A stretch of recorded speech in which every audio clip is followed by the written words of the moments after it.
Hey there, this is Paul Secord, the Gospel Road Coach. I'm coming to you today from sunny, there it is, sunny California, and I want to speak to you about excellence. Excellence. The other day I happened to meet a man in Nashville, Tennessee, just your average, typical, middle-aged, white male, and he just so happens to be one of the managers of a $17 million venue there in the heart of Nashville. And we got to talking about music and the music industry, and then he found out I was a gospel artist, and we kind of got off on a tangent speaking about gospel music, and then those words came out of his mouth, words that stopped me right in my tracks. He said, well, you know, gospel is like a lower form of music. What was I supposed to do with that? I mean, I guess I did what most of you just did when you heard it. I got mad. Immediately, he felt the tension in the room. He could tell that I wasn't super pleased with what he had just said. He started to backtrack right away, started to say things like, well, I mean, you know what I mean. I mean, it's just, you know, not as big a market and this, that, and the other.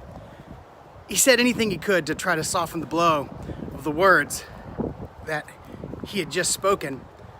Well, after we parted ways, I had a couple quiet minutes to think about what he said.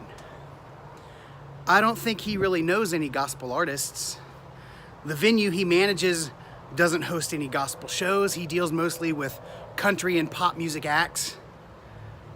He can't turn on a regular radio in Nashville, Tennessee to hear some good gospel music because there's not a gospel music station in Nashville, Tennessee.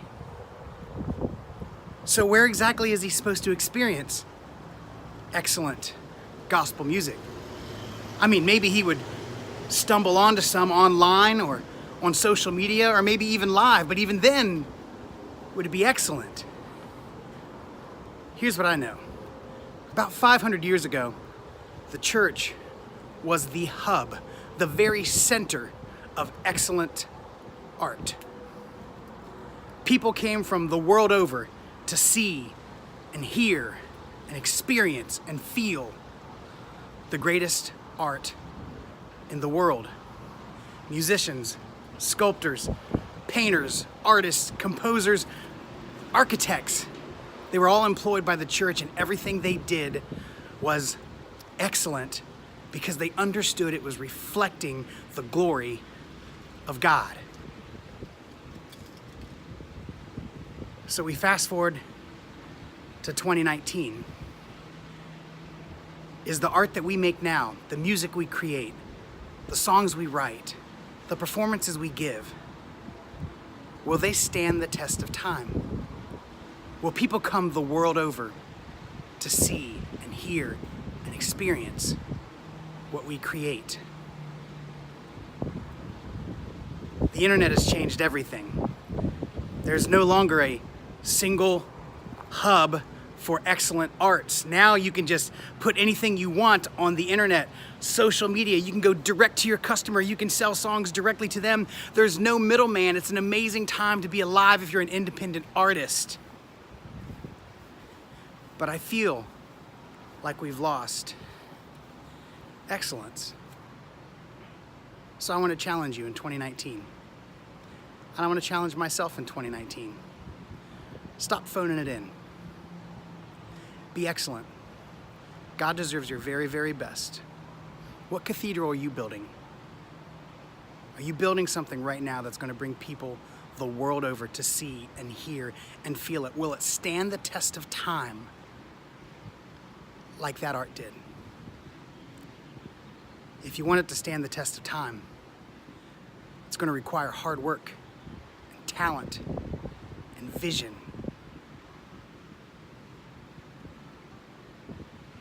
I know I haven't always done my best. Some nights I phone it in. This is my confession to you.